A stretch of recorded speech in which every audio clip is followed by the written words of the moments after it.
तो last part में हमने देखा था कि जाओ ने शियोकी को सेफ रहने के लिए कहा था क्योंकि एंशिएंट टेंपल वाले लोग उसे ढूंढ रहे थे। जिसके बाद जाओ कुछ मॉन्स्टर्स को रोकने चला गया था, लेकिन एक मॉन्स्टर ने उसे बहुत ज्यादा घायल कर दिया था। तो जाओ ने अपने ट्रैकिंग डिवाइस के थ्रू अपने अंदर टैबू पावर्स डाल ली थी और फिर उसकी मदद से उस मॉन्स्टर का सर कट कर दिया था।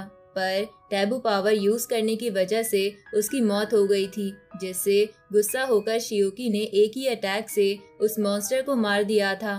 तभी नाइट वॉचर्स की टीम यानी जाओ के साथी आ गए थे। अब आगे तो इस पार्ट की शुरुआत में हम देखते हैं कि शियोकी की आंट घर पर उसका इंतजार कर रही है और दूसरी तरफ शियोकी नाइट वॉचर्स टीम के सीक्रेट ऑफिस में था, जहां नाइट वॉचर्स टीम का रिसर्चर शियोकी से पूछताछ कर रहा था क्योंकि शियोकी ने उन सबसे झूठ बोला था कि उस मॉन्स्टर को जाओ ने मारा था। पर ये बात नाइट वॉचर्स टीम के रिसर्चर को सच नहीं लग रही थी, लेकिन शियोकी उन सबसे कहते हैं कि यही सच है, जाओ ने ही उस मॉन्स्टर को मारा था। इसके बाद नाइट वॉचर्स की टीम शियोकी को ज्वाइन करने को बोलती है। इस पर शियोकी मान जाता है क्योंकि उसने जाओ के मरने के बाद ये वादा किया था कि जाओ का सपना था कि वो दुनिया को बचाए। तो अब शियोकी जाओ की जगह पर 10 साल तक लोगों को बचाएगा। साथ ही नाइट वॉचर्स की सैलरी भी बहुत ज्यादा थी, इसलिए शियोकी की फाइनेंशियल प्रॉब्लम भी इससे ठीक हो सकती थी।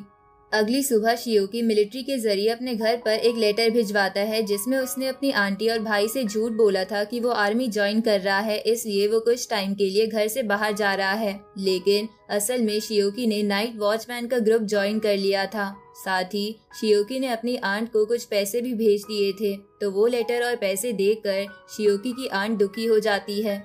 साथ ही शियोकी का भाई भी शॉक था। तभी शियोकी अपनी आंटी के पास कॉल करता है और वो ऐसे अचानक से जाने के लिए माफी मांगता है, पर आंटी शियोकी के ऊपर गुस्सा नहीं करती और उसे वहां अपना ध्यान रखने को कहती है। साथ ही शियोकी की आंट उससे कहती है कि जो पैसे उसने भेजे हैं वो उसकी शादी के लिए जमा कर लेगी, पर शियोकी अपनी आंट से बोलता है कि आपको वो पैसे अपने और भाई के ऊपर खर्च करने चाहिए क्योंकि उसे और पैसे हर साल गवर्नमेंट से मिलते रहेंगे। इसके बाद हम देखते हैं नाइट वॉचर्स टीम के कैप्टन ने शियोकी के कहने पर उसके घर के बाहर एक प्रोटेक्टिव बैरियर लगा दिया था जिससे उसकी फैमिली डीमन से सेफ रहे। इधर नाइट वॉचर्स की टीम शियोकी की ट्रेनिंग शुरू कर देती है, जहां सबसे पहले टीम का स्नाइपर शियोकी का शूटिंग टेस्ट लेता है, जिसमें शियोकी अपने टारगेट को एक बार भी हिट नहीं कर पाता। ये देखकर वो स्नाइपर समझ जाता है कि शियोकी ने गन पहले कभी नहीं चलाई है। जिसके बाद टीम की होंगिंग नाम की लड़की शियोकी की फिजिकल ट्रेनिंग करवाती है, जिसमें भी शियोकी ज्यादा अच्छा परफॉर्म नहीं कर पाता है। रात में वो रिसर्चर शियोकी को समझाता है कि उसके पास किंग ऑफ गॉड मिशेल की पावर्स है, इसलिए बहुत से लोग उसे पकड़ने की कोशिश करेंगे जिससे दुनिया खतरे में पड़ सकती है। इसलिए शियोकी को जल्द से जल्द अपनी पावर्स के बारे में जानना होगा। इसके बाद उस टीम की छोटी लड़की जियाओ शियोकी को वर्चुअल वर्ल्ड में लेकर जाती है, जहां वो उसे बताती है कि हमारे पास एक स्पेशल सॉफ्टवेयर है जिससे पता चल जाता है कि कोई पर्सन किस लेवल पर है। इसके बाद वो शियोकी का लेवल टेस्ट करती है जो कि लेवल 1 वैसे लेवल था। साथ ही वो शियोकी को बताती है कि 6 कल्टीवेशन लेवल्स होते हैं जिसमें क्लैन लेवल सबसे पावरफुल होता है।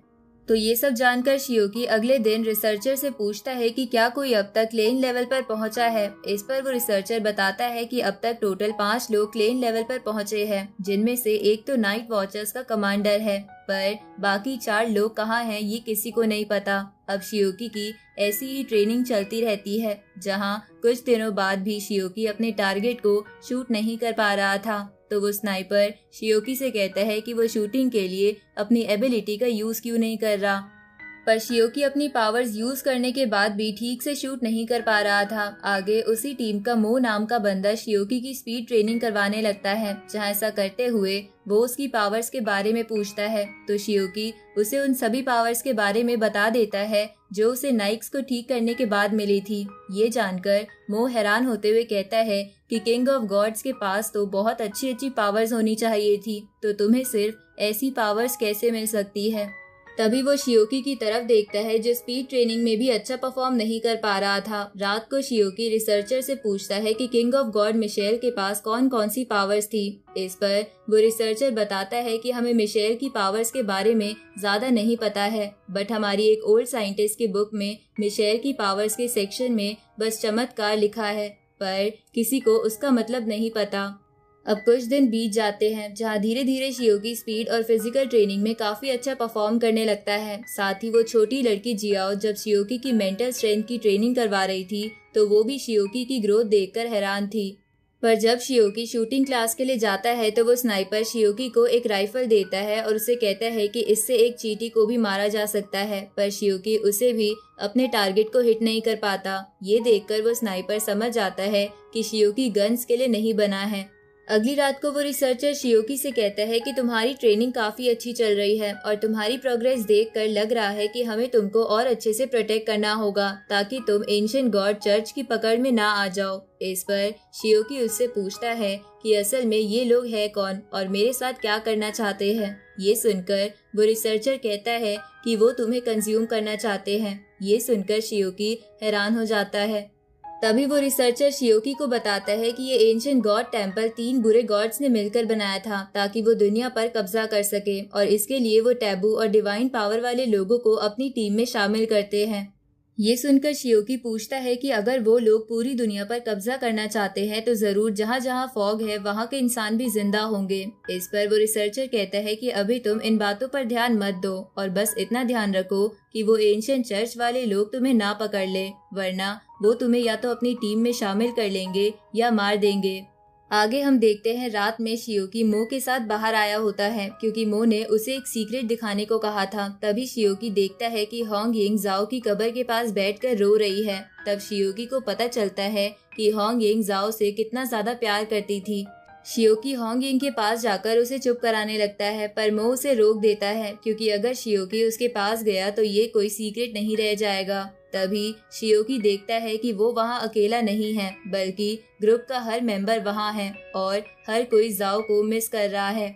अब ये सब देखकर शियोकी भी इमोशनल हो जाता है और सीधा घर जाकर सो जाता है जहाँ वो ड्रीम में नाइक्स के पास आया हुआ था, जहाँ वो नाइक्स को उसकी मेडिसिन देता है। पर नाइक्स को शियोकी का मूड ठीक नहीं लग रहा था, इसलिए वो उससे पूछती है कि बेटा क्या कोई प्रॉब्लम हुई है, लेकिन शियोकी उसे कुछ नहीं बताना चाहता था। तो नाइक्स उसे कहती है कि बेटा हम एक फैमिली है, तुम्हें मेरे साथ बात शेयर करनी चाहिए। इस पर शियोकी उसे बताता है कि मेरा एक दोस्त था जो दुनिया को बचाना चाहता था पर वो अब इस दुनिया में नहीं है, इसलिए मैंने कुछ समय के लिए उसका काम संभाल लिया है, पर मुझे नहीं लग रहा है कि मैं उसकी तरह दुनिया को बचा पाऊंगा। ये सुनकर नाइक्स कहती है कि तुम्हें किसी के जैसा बनने की जरूरत नहीं है, वरना तुम खुद की जिंदगी ठीक से नहीं जी पाओगे।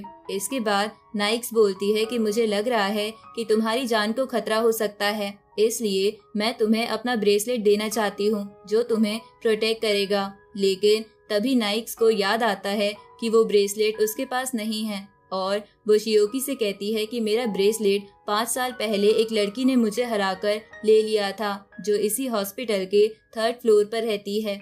ये सुनकर शियोकी 3rd फ्लोर पर जाने लगता है, जहाँ जाते हुए वो सोच रहा था कि कोई आम लड़की कैसे क्वीन ऑफ डार्कनेस को हरा सकती है। अब 3rd फ्लोर पर पहुँचने के बाद शियोकी को एक रूम में एक लेटर मिलता है जिसमें उस लड़की ने शियोकी को लिखा था कि तुम इस हॉस्पिटल के मालिक हो और मैं इस हॉस्पिटल की गेस्ट थी। साथ ही मैंने कुछ समय के लिए तुम्हारी पेशेंट का एक ब्रेसलेट लिया है जो मैं वापस आकर लौटा दूंगी। उसी वक्त शियोकी देखता है कि उस हॉस्पिटल के पीछे हलचल हो रही है, तो शियोकी वहां चला जाता है जहां उसे एक जेल में वही डीमन मिलता है जिसकी वजह से जाओ मरा था। वो डीमन बाहर निकलने की काफी कोशिश कर रहा होता है। तभी शियोकी अपनी थोड़ी सी पावर रिलीज करता है जिससे वो डीमन दूर जाकर गिरता है। अब शियोकी के सामने एक नोट आता है जिससे उसे पता चलता है कि उसने इस क्रिएचर को मारा था, तो शियोकी चाहे तो इस मॉन्स्टर की सोल को खत्म कर सकता है या फिर इसकी फियर वैल्यू 60 से ऊपर करके इसे इस हॉस्पिटल की नर्स बना सकता है, जिसके बाद वो इस हॉस्पिटल की रक्षा भी करेगा। अब शियोकी अपने एक अटैक से उसका हाथ काट देता है और उसका गला पकड़ लेता है। फिर शियोकी उस मॉन्स्टर का माइंड रीड करता है जिससे उसे पता चल गया था कि इस मॉन्स्टर को कुछ खिलाकर इतना स्ट्रॉन्ग बनाया गया था और उसे एंशिएंट चर्च के एक आदमी ने ये चीज खिलाई थी। साथ ही उसकी मदद से शियोकी को एंशिएंट चर्च के बारे में भी काफी कुछ पता चल जाता है। फिर शियोकी उस मॉन्स्टर का गला काफी जोर से दबाने लगता है और अब उस मॉन्स्टर की आंखों में भी डर दिख रहा था, पर शियोकी उस मॉन्स्टर से कहता है कि वो उसके ऊपर बिल्कुल दया नहीं करेगा। और इस हॉस्पिटल की नर्स नहीं बनाएगा क्योंकि उसने काफी खास इंसान को मारा है। ये कहकर शियोकी उस मॉन्स्टर को मार देता है। अब अगले सीन में शियोकी कैप्टन के साथ स्वॉर्ड ट्रेनिंग कर रहा था, जहाँ कैप्टन के पास लकड़ी की स्वॉर्ड थी, लेकिन फिर भी शियोकी उसे छू भी नहीं पा रहा था। इसलिए कैप्टन उससे कहता है कि हमारी टीम में जाओ सबसे अच्छा स्वॉर्ड फाइटर था, जबकि उसके पास तो टैबू पावर्स भी नहीं थी। ये सुनकर शियोकी को जाओ की याद आने लगती है और वो गुस्से में एक ही अटैक से कैप्टन की स्वॉर्ड को कट कर देता है। ये देखकर कैप्टन शियोकी से थोड़ा इम्प्रेस हो गया था। इसके बाद कैप्टन सीरियस होकर शियोकी से फाइट करने लगता है। आगे हम देखते हैं शियोकी जाओ का ट्रैकर और स्वॉर्ड अपने साथ लेकर सो रहा होता है क्योंकि उसे उसकी याद आ रही थी। दूसरी तरफ हम शियोकी के उसी क्लासमेट को देखते हैं जिसने क्लास में आने के लिए शियोकी की मदद की थी, जो अपनी क्लास की एक लड़की को डीमन में बदलते हुए देखकर डर गया था और मदद के लिए वो जल्दी से शियोकी को ही कॉल कर देता है। अब इसी के साथ ये पार्ट यहीं खत्म होता है।